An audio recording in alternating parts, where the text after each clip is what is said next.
તો કહીશ કે વાવની પેટા ચૂંટણી વખતે જે રીતે પોલીસ તંત્ર દ્વારા બેફામ છૂટ આપવામાં આવી હતી કે તમારે જે કરવું હોય કરો, એના જે પોલીસ જ રક્ષક બની ગયો, કાયદાકીય રીતે જે પણ પીડિત છે એ પણ ન્યાય મળે. નમસ્કાર દર્શકો, સ્વાગત છે. દેવરાજ ઠાકોર આપનું સ્વાગત કરું છું. અને બનાસકાંઠા જિલ્લાના ભાભર તાલુકામાં વાવ સર્કલ નજીક શ્યામ હોટલ પાસે જે બે જૂથો વચ્ચે અથડામણ થતા ક્યાંક મારામારીની ઘટના સામે આવી હતી અને મારામારીમાં લોકો ઘાયલ પણ થયા હતા. ત્યારબાદ બનાસકાંઠાના સાંસદ સભ્ય ગેનીબેન ઠાકોર અને વાવના ધારાસભ્ય સૌરભજી ઠાકોર સમાજ માટે એક થઈ રેલી યોજી પોલીસ સ્ટેશને પહોંચ્યા હતા.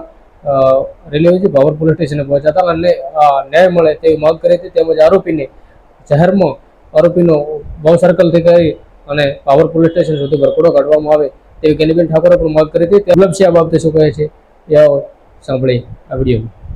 જે ગુલાબસિંહ, પહેલા તો ઘટના વિશે, સમગ્ર ઘટના વિશે શું કહેવા માંગશો?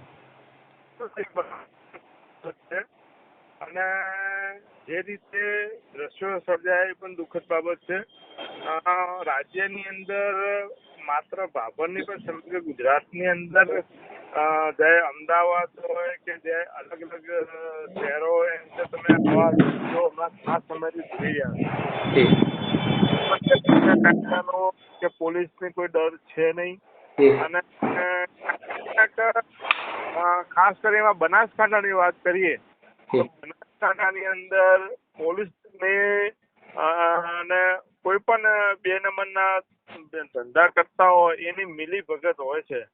એના કારણે કોઈ પોલીસની ડર જ નથી કોઈ જગ્યાએ. માત્ર એક ભાભરની વાત નથી કરતો, પણ સમગ્ર બનાસકાંઠામાં હાલ કોઈ સજ્જન વ્યક્તિઓને પોલીસ સ્ટેશન કોઈ અસામાજિક તત્વો વિરુદ્ધ કામ હોય, રજૂઆત કરવી હોય તો પહેલથી પોલીસ જ સામે કહી દે છે કે તમારા વિરુદ્ધમાં આ રજૂઆત કરવા આવ્યા છે. વારંવાર અલગ અલગ જગ્યાઓ બનાવ બની રહ્યા છે. દુઃખદ છે અને પોલીસ તંત્રની નિષ્ફળતાના કારણે આવા બનાવ બની રહ્યા છે.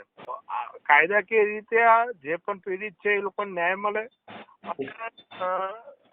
સરકાર દ્વારા સમગ્ર ગુજરાતની અંદર જે કાયદો વ્યવસ્થા નિષ્ફળ જઈ રહી છે એનું કારણ ક્યાંક પોલીસ અને જે ધંધા કરનારાઓની ભાગીદારી છે.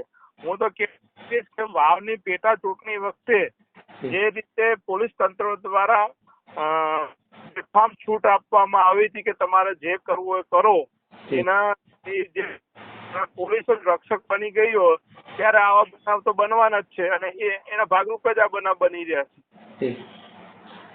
આભાર ગુલાબસિંહ, આપ અમારી સાથે જોડાયા બધા. નમસ્કાર, ફરી મળીશું. ત્યાં સુધી